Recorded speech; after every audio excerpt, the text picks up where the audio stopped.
So I'm now joined Thanks. by Dr. Rebecca Grant, national security and military analyst, former State Department official and senior advisor to Trump and Bush 43 administration, Christian Whiton, and retired Army general, author of The Total Empire, Anthony Tata.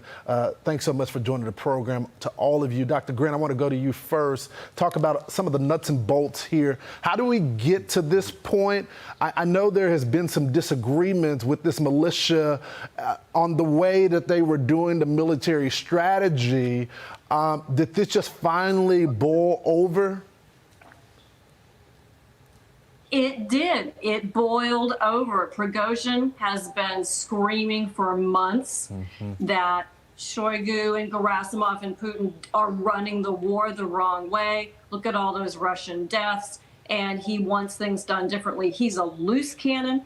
He made a big gamble to try to put pressure on Putin to do it his way. And Prigozhin lost. But in doing so, Putin is much weaker. General, I want to go to you first. Second, I'm sorry.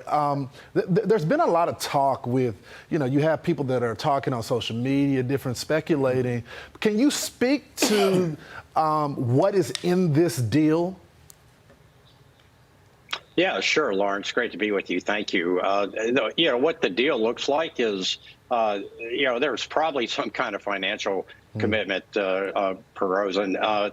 The key is that he is allowed to have sanctuary in Belarus.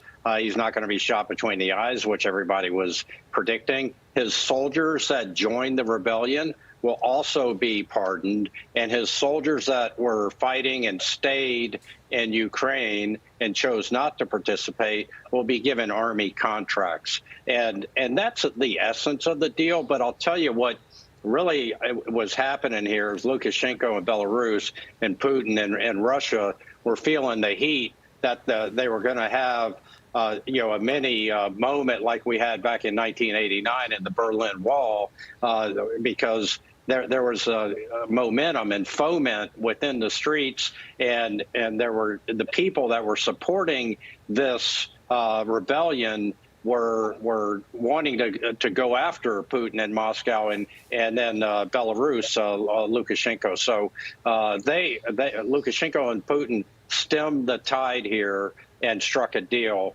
which they can get back to business as they want to do in Ukraine. Christian, Prigozhin was lethal. He was worse than Putin. I mean, when you see the bodies that are stacked up in Ukraine, some of the heads that are literally on stakes, this is the guy that was doing that. If he had it his way, he would have attacked Kyiv as well. So where do we go from here now? What does Putin do next, now that he doesn't have that mercenary there that almost wanted to inflict more pain than he did? Yeah, well, two things. First, I think, with Prigozhin, it's a reminder to be careful what you wish for in Russia. The U.S. government, quite frankly, the West wants a different leader in Russia, but there are actually people who potentially are worse than Vladimir Putin. The people who would challenge him from power, some of them are just plain old Russian nationalists that he has in prison, and others are generally people who are quite evil. But he is weakened politically, so people will be looking around for other opponents. As for the war, the Wagner Group was actually the most effective, seemingly, in repelling Ukraine. They're in the midst of a counterattack, if you will, the spring counterattack that's happening in summer. It's not going well. They haven't made much progress. I'm sure they're going to be prodding to see if whatever area of the front is vacated by departing Wagner forces, if in fact this deal does get executed the way it's been announced. Which the information we have is coming from Moscow, so take it with a grain of salt. But we'll see if that change factors on the ground. I kind of doubt it will, but we don't have to wait and see. Yeah. Dr. Grant, I want to ask you something, and I know you can't get into the mind of Putin, but some have speculated that this could have been a part of Putin's master plan. Do you buy any of the?